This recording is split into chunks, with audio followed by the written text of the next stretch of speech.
barely started.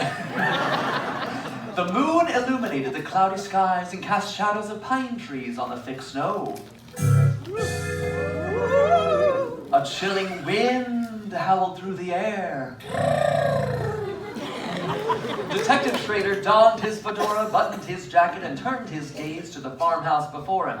Usually he spent his evenings tracking marauders, but this night he had plans. Plans with his Aunt Marta and her delicious home cooking, or so he thought. As he exited his 1940s black Chevrolet Deluxe, he slammed the door. Both of them.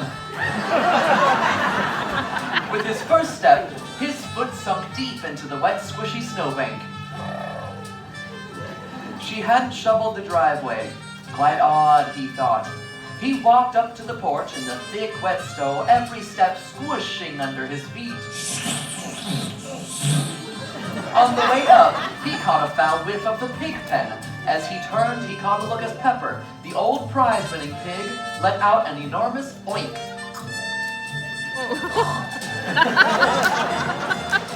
Detective Schrader shivered at the sight of the beast. He made his way up to the front porch of Aunt Marta's house. He walked up the creaky old stairs. With flowers in one hand and newspaper in the other, he rang the doorbell. Ring, ring, ring, ring. Very enthusiastic. No response. He rang it one more time. Ring. Still. Ring.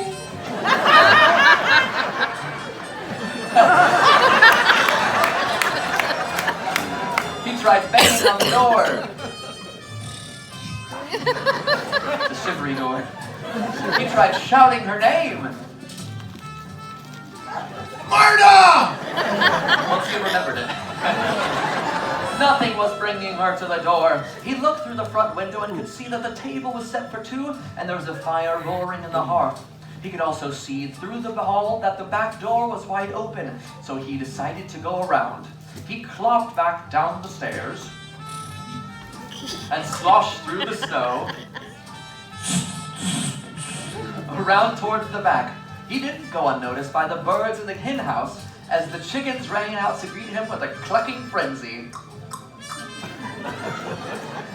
They're tapping chickens. It made him laugh out loud, knowing that one of those birds was likely going to be the main course tonight. He rounded the corner to the back porch and stopped, dead in his tracks. The scene before him was gruesome and disturbing. The snow around the porch was stained red, blood red. In the distance, he heard a scream. The detective found it odd that his aunt sounded more like a little boy. A womanly scream rang out. It really was her! He felt a sense of panic for his beloved aunt, but then his investigative instincts kicked in, and he quickly began the hunt. As he followed the red trail, he realized he was pursuing animal tracks, leading straight into the dense forest. Savages!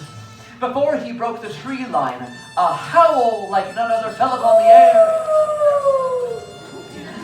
followed immediately by the woman crying out in distress once again. Detective Schrader frantically ran into the forest, leaping over fallen trees and piles of brush. Just when he thought he was in the clear, his head collided with a low-hanging branch and knocked him flat on his back. The world went dark. As the brave detective began to regain consciousness, he heard the hoot of a distant owl. Hoot! Very good pronunciation skills. He suddenly sat up and remembered that the who was Aunt Marta. But what was attacking her? Feeling invigorated, the detective continued his pursuit. As he crested the top of the next hill, his heart thumping out of his chest and breathing heavily from the pursuit. He finally found his beloved Aunt Marta in a mighty wrestling match. with the family dog Buster. Buster was growling at his owner. In fear of Marta's safety, yeah, he's pretty good. He ran down the hill firing pistol shots into the air. Bang, bang, bang, bang. I can take the microphone away from you guys. And Marta and Buster froze and looked toward the detective, which is when he noticed the pie tin in Aunt Marta's hand and Buster licking his chops. The carnage was in fact one of Aunt Marta's famous cherry pies. Buster had struck again and helped himself to the pie cooling on the windowsill. It's a good thing that Aunt Marta always makes too. With the case cracked, the detective and his aunt were now free to enjoy their evening together.